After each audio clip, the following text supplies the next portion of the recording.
My friend is mad because a random guy didn't serve her. Now says it's my fault she's single and it's my duty to take care of her. Original post. A few days ago, I went to a dinner party with my friend. It was a Chinese restaurant with big round tables. We sat around a table with about 10 people. She found one guy there attractive. He was a friend of a friend, so they didn't know each other, and she wanted his attention. The guy was chatting with his friend. My friend walked, waved, and stopped their conversation, asking him to get some extra tableware for her. The guy called a waitress and said, "Please get some tableware for that lady." Then he told my friend, "I ordered the waitress to bring it for you." After that, he continued chatting with his friend. Then my friend started her endless complaints. She said the guy was ridiculously impolite. I asked her why. She said the guy was too rude for not serving her himself. He did not go to get the tableware for her, but instead stayed seated and ordered the waitress. She was also angry that the guy kept chatting with his friend, as if she wasn't important.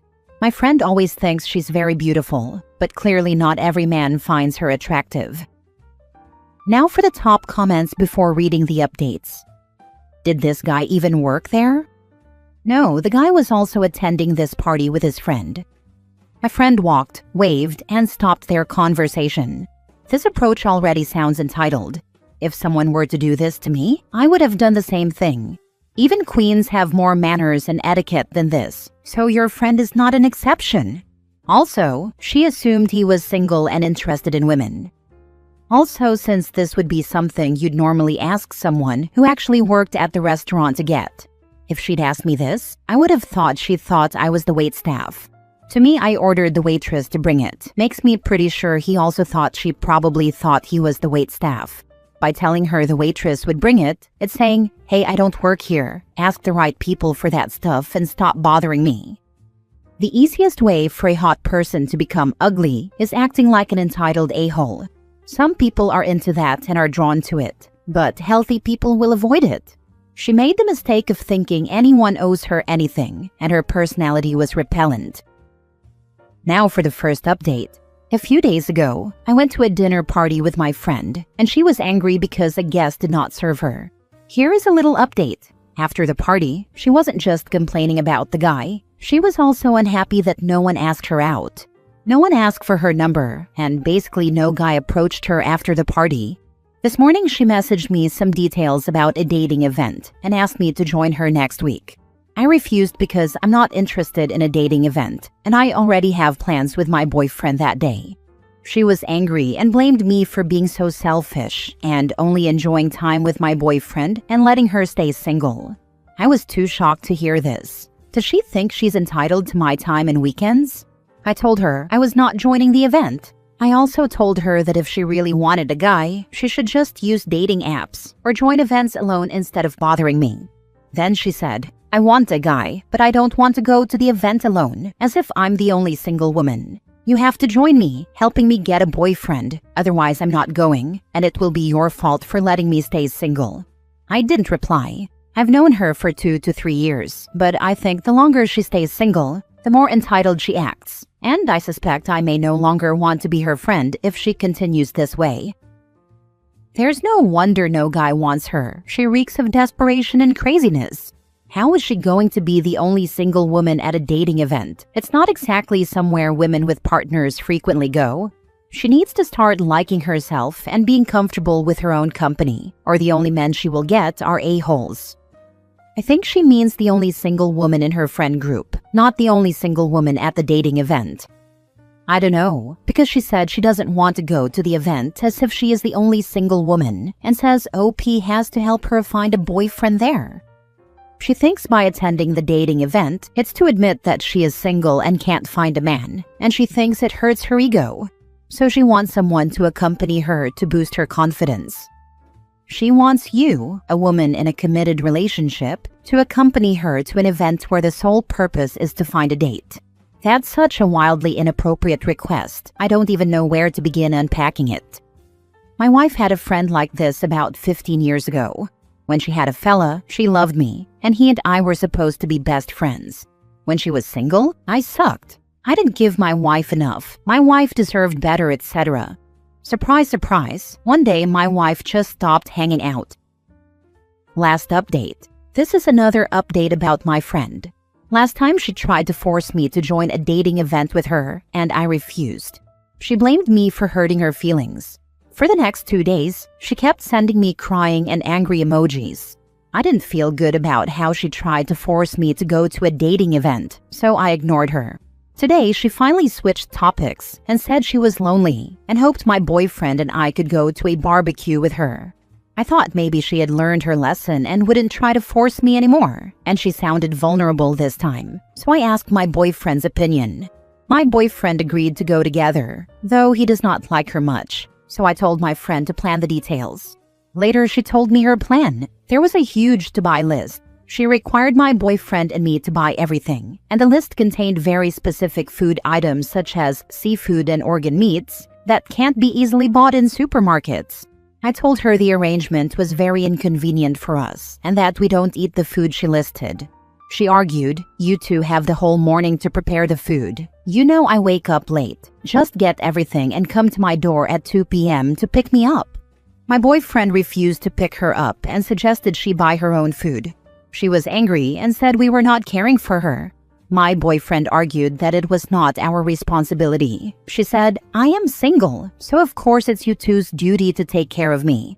I told her, "We are not going to the barbecue. Please enjoy your time," and ended the conversation. I don't think she is a friend anymore. Why are you still talking to this person and how old is she? Feels like she is a teenager. No, she is almost 40. For Pete's sake, you should have blocked her last week. Why is OP even entertaining this person? She sounds ludicrous. Block and move on with your life. This person is not rational. Yeah, I tried to distance myself from her, but when she sounds fragile, such as saying, "I am lonely," or "You are my only friend," I feel guilty about leaving her alone. But now I see why other friends left her. Tell her she's lonely because she drives everyone away by demanding they serve her and meet her needs like an entitled queen. That she's a grown adult, and it's not anyone else's job to take care of her, and she needs to be a friend to others to have them want to be friends with her, including accepting that she doesn't get to force people to do what they don't want to do. Then let her know this friendship doesn't work for you anymore and block her. Or just block her. Next story. Is it wrong to kick my friend out of my home because she requires and will be getting a service dog? Important legal information here, and I'll keep this brief. I co-own a 2-bedroom house with my sibling, who does not live in the property but I do. We agreed that I could rent out the second bedroom. I chose to rent to a friend well below market value, nearly half price since I know her. I'm from the UK, and this is important because legally my friend is not my tenant. She is what the law considers a lodger, because I live in the property, which makes me a live-in landlord, and certain laws do not apply to live-in landlords that would otherwise apply to regular landlords. One of these laws is that I don't need to accept an assistance dog in my home because we share intimate living quarters such as the living room, kitchen, bathroom, etc. I am not an animal person, and my friend, and pretty much everyone who knows me, knows this. I have absolutely nothing against service animals and respect them greatly. I've always known about my friend's medical condition and never had an issue with it. She admitted that the need for a service dog was unexpected as her condition had worsened and neither of us saw this coming. My issue isn't a service dog itself because I know they are brilliantly trained. My issue is a service dog off duty, which it inevitably would be in my home and would behave more or less like a normal pet. Yes, service animals have moments when they are off-duty and get to relax and behave like normal dogs. What I don't want is a dog off-duty in my home, doing normal dog things like shedding, licking my couch, or attempting to interact with me. I want control over my own space, and I don't like chaos. So I have chosen to end our lodger agreement with appropriate notice. My friend is understandably upset, but this is the only option that keeps my home sane and does not force me to live with an animal I do not want. My sibling is neutral and has left the choice up to me. I'm just going to add, for anyone who's concerned, that my friend isn't going to be homeless. She will move in with her parents, which is less than ideal, but she will not be on the streets. And yes, I do accept the consequences that this could end our friendship. It wasn't an easy choice, and I still feel awful. So, am I in the wrong here? Edit. Since I've seen some comments asking, appropriate notice in my case means that, legally, I must provide 28 days, and I have given double that, so she isn't moving out during Christmas. Also, people seem to be confused about the legalities and assume this is illegal, and it's not. Lodger rights and tenant rights are different in the UK. This isn't a legal issue, it's simply a moral one, and I appreciate both sides of the argument. Doing normal things like shedding. This made me chuckle, like they start and stop shedding if they're on or off duty limoux. But no, I wouldn't say you're wrong. I feel for your friend that she has a reason to need a service dog, but that doesn't mean you have to live with one. Okay, yeah, you got me there, lol. That actually strengthens my reasons, since there would never be an off switch for pet dander. I'd want professional cleaning regularly, which I know my friend can't afford. You'd let your friend stay if they could foot a professional cleaning bill. There is an option. Unfortunately, the friend in question is not in the financial position to accommodate it. Unfortunate, but it happens. No, I say this as a person who loves dogs and wishes I could bring mine with me pretty much everywhere. It's your house. You should feel comfortable in your own home. Surely if this friend had a dog prior to moving in with you, you would have said no from the get-go. What if you have a serious allergy? You deserve to feel comfortable and safe in your home. I wanted to clarify a few points. 1. Service dogs don't have an off-duty schedule. Their owners need them 24/7. They don't understand the concept of 5 p.m. relaxation time. 2. All qualified service dogs are highly trained, and obedience is their top priority. They come from well-behaved breeds. By the time they graduate as service dogs, they've long outgrown the puppy stage. They won't suddenly become overly energetic after work. It's perfectly fine to not want a dog at all. However, it seems you believe an off-duty service dog would become a drunk sailor, which is incorrect. Maybe, but I want 0 interactions, and I don't want any pet dander. My boundaries are extremely rigid, and honestly, I don't think it's fair to any dog to live in a house where it's treated like it's not accepted. Last story. Am I wrong for telling my boyfriend not to treat me like his secretary? This morning, as my boyfriend was getting ready to leave for work, he asked me a succession of questions. Do you have a USB-C cable I can borrow? What am I cooking tonight? Do we have beef? Is it going to rain today? He was in a rush and I was having breakfast at the table, from where I can reach the under-counter fridge. After the "do we have beef" question, I just shrugged like I didn't know and opened the fridge so he could see inside. He went, "Okay, cool," from across the table, and then asked me about the weather. I said, "I don't know, I'm not your Siri." He went, "I'm just asking you a question." And I went, "You've asked me lots of questions." And then something like, "People ask their mom or their secretary things like this." He got annoyed and said I was being weird, then left saying, "You're just angry because I asked you to turn off the light in the bedroom." We disagree over what counts as wasteful use of electricity. I don't think having one small lamp in the other room lit so I can see where I'm going when I walk in there in 20 minutes is wasteful. He does. This was all sort of joking, but I could tell he was annoyed. For context, we've been together over 6 years, we moved in together 9 months ago, and we've spoken many times before about gender roles, division of labor, and partner expectations, including in couples therapy. I know he has good intentions, and that he was in a rush. I could have answered his questions, and told him later to please check these things for himself and not leave the mental load up to me. On the other hand, these are the moments where I feel it's most productive to call out the dynamics I want to avoid. Am I wrong for being snarky and telling him in the moment? Nah, the issue isn't that he is asking you questions. It's that by asking you questions, he is making you responsible for the answers. All the things he asked, he could find out or take ownership of himself. For what it's worth, my partner used to do this to me, and we've had a few conversations about how it makes me feel responsible for everything, and yes, carrying the mental load. It's still a work in progress, but I remind him he is a smart guy and can figure it out.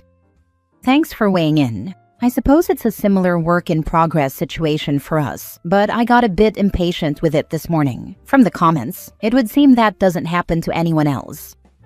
Yes, this is annoying. My husband used to do the same, including how do I cook the chicken and what temp do I need to wash this shirt at, And my answer was always, I don't know, you're holding it. What does the label say?